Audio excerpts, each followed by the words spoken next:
আচ্ছাদন করার আগে আমরা প্রথমে নবদ্বীপ থেকে ঘুরে আসি। নবদ্বীপ থেকে তারপর সুদাম বৃন্দাবনে প্রবেশ করব, কারণ নবদ্বীপে না ঘুরলে তো বৃন্দাবনে যেতে পারবো না। আর আমাদের সময়ও সংকীর্ণ, অল্প সময়ের মধ্যে নবদ্বীপও ঘুরতে হবে, বৃন্দাবনও ঘুরতে হবে। তার মানে কি 1 ঘন্টার মধ্যে ফ্লাইট বুক করেছি, সেই 1 ঘন্টার মধ্যে আমাকে গোটা ঘুরিয়ে ঘুরে আসতে হবে। তো কি আর আচ্ছাদন করাবো, অল্প সময়ের মধ্যে যতটুকু হয় ততটুকুই বৃন্দাবনে আর নবদ্বীপে ঘুরে আসবো। তো আমি বলছি কি মায়েরা, আপনাদের কাছে আমার একটাই অনুরোধ, আপনারা একটু করতালি দিয়ে আমাকে সঙ্গত করবে। কারণ ভাগবতে গীতায় বলছে কি জানেন, যে একটা কথা আছে যে ট্রেনের মধ্যে টিকিট কেটে আমি বসে আছি, এবার নিধুর হয়ে ঘুমাচ্ছি, সামনে এদিকে ট্রেন অ্যাক্সিডেন্ট হবে। সেই অ্যাক্সিডেন্টে সবাই কৃষ্ণ নাম করছে যে আমরা মনে হয় আর বাঁচবো না, সামনে এত বড় একটা খাই, এই খাইয়ের মধ্যে মনে আমাদের ট্রেনটা পড়ে যাবে। তো তার মধ্যে একজন কি করছে, আরাম করে ঘুমাচ্ছে। তখন পাশের জন গিয়ে বলছে, কি ব্যাপার তুমি এখানে পায়ের উপর পা তুলে আরাম করে ঘুমোচ্ছ? আমরা কিন্তু সবাই কৃষ্ণ নাম করছি, কারণ আমরা আর হয়তো বাঁচবো না, সামনে একটা বড় খাই আছে, সেই খাইয়ের মধ্যে আমাদের ট্রেনটা এক্ষুনি পড়ে যাবে। তখন সেই ভদ্রলোক কি বলে জানেন মায়েরা? সেই ভদ্রলোক বলে, টাকা দিয়ে টিকিট কেটেছি, টাকা দিয়ে ট্রেনের সিট বুক করেছি, যদি ট্রেনকে বাঁচানোর দায়িত্ব থাকে তাহলে ড্রাইভার বাঁচাবে, আমরা কি জন্য বাঁচাবো, আমি কি জন্য চিন্তা করবো? তার মানে আমাকে তো নিয়ে এসেছে ভাড়া করে, ওই জন্য যা করবো ওই করবো, আমরা কেন হাততালি দিয়ে নিজের হাতটাকে ব্যথা দিব?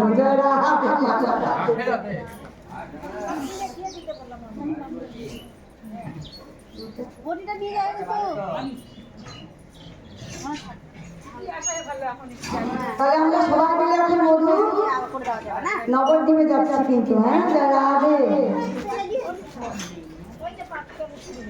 সবাই মিলে চলো নবদ্বীপে যাই। হরে কৃষ্ণ হরে কৃষ্ণ কৃষ্ণ কৃষ্ণ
জয় রাধে মায়েরা, আমরা নবদ্বীপে চলে এলাম।